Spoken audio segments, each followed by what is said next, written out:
Hello and welcome to the metaphysical study of Psalm 59, Abolish the Power of an Enemy. Psalm 59 is traditionally understood as a plea for protection against enemies. However, on a deeper metaphysical level, this psalm teaches us about the annulment of the power of enemies, both internal and external, through the defense of infinite intelligence. It reminds us that infinite intelligence, or the divine, is our true protector and guide, acting in ways that transcend our human understanding to bring about outcomes where everyone wins. Verse 1, Deliver me from mine enemies, O my God. Defend me from them that rise up against me. At its core, this verse is a call to divine power to deliver us from perceived threats.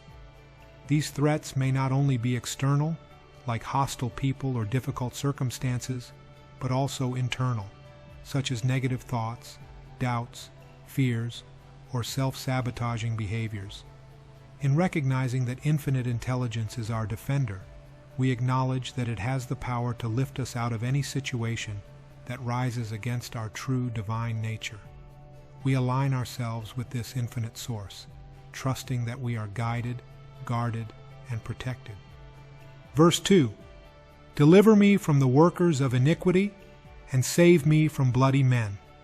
Here, workers of iniquity and bloody men can symbolize not only external aggressors, but also internal misaligned thoughts or emotions that cause us harm. To be delivered from these forces, we must sit on the sphere of mercy, an acknowledgement that divine love is always present and ready to restore us to peace and harmony. Infinite intelligence does not seek to destroy or punish. It seeks to transform, heal, and harmonize every aspect of our being. Verse 9, Because of his strength will I wait upon thee, for God is my defense. This verse is an affirmation of divine strength. We are reminded to wait upon infinite intelligence, recognizing that our own strength is limited, but the strength of the divine is infinite. When we trust in this divine defense, we release the need to struggle or fight on our own. We realize that only infinite intelligence knows how to annul the power of any enemy, whether within us or outside of us, in a way that brings about the highest good for all involved. Verse 10, The God of my mercy shall prevent me. God shall let me see my desire upon mine enemies. The phrase God of my mercy indicates that infinite intelligence operates from a place of mercy, which is a higher, more expansive understanding of love and justice. To see my desire upon mine enemies is not to see them harmed or punished, but rather to see the end of the illusion of enmity. We see the dissolution of all that opposes our true divine nature, the false beliefs, the limiting thoughts, the illusions of separation. Verse 11, Slay them not, lest my people forget. Scatter them by thy power, and bring them down, O Lord our shield. On the surface, this verse appears to call for the defeat of enemies without destroying them entirely. Metaphysically, this represents a plea to not eliminate the challenges or enemies too quickly, lest we forget the lessons they bring. Instead, we ask infinite intelligence to scatter and diminish the influence of these negative forces, whether they are harmful thoughts, habits, or external adversities. By doing so, we are reminded of our reliance on divine power as our shield, learning to trust in the process of spiritual growth and transformation. Verse 12, For the sin of their mouth and the words of their lips, let them even be taken in their pride, and for cursing and lying which they speak. Here we see that the sin of the mouth and words of their lips represent the negative affirmations, false beliefs, and destructive self-talk that can arise from our own ego or from external influences. To be taken in their pride indicates that these thoughts and words are rooted in ego-based consciousness, a limited view of ourselves and others.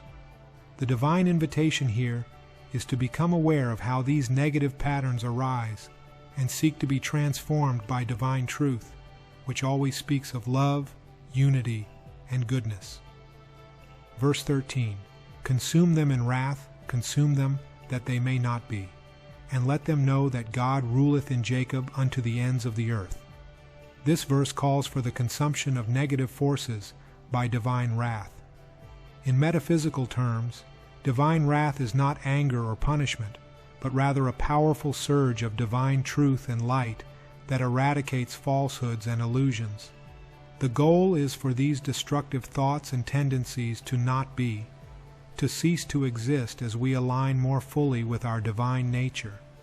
The mention of God ruling in Jacob symbolizes the awakening of spiritual understanding, Jacob representing the awakening soul, despite our past mistakes that spreads throughout our entire being, unto the ends of the earth. Verse 14. And at evening let them return, and let them make a noise like a dog, and go round about the city. The evening represents times of darkness or doubt in our lives, when old thought patterns or fears might resurface, return. The noise like a dog suggests the persistent chatter of the ego or lower mind, constantly circling our consciousness, the city. The divine invitation here is to observe these old patterns without attachment, understanding that they have no real power over us when we remain aligned with infinite intelligence. Verse 15. Let them wander up and down for meat, and grudge if they be not satisfied. This verse depicts the insatiable nature of ego-based thinking, always searching for satisfaction in the material or external world and never finding true fulfillment. Metaphysically, it invites us to recognize that the ego will always grudge or remain unsatisfied when it looks for sustenance outside the divine. True satisfaction comes from turning inward, aligning with the divine presence within, and realizing that we are already whole and complete. Verse 16. But I will sing of thy power, yea, I will sing aloud of thy mercy in the morning, for thou hast been my defense and refuge in the day of my trouble. Singing of divine power and mercy is a declaration of faith and trust. It is an act of praising the divine qualities that always protect and guide us. In the morning symbolizes the dawning of new understanding, a new consciousness that rises after the night of confusion or conflict.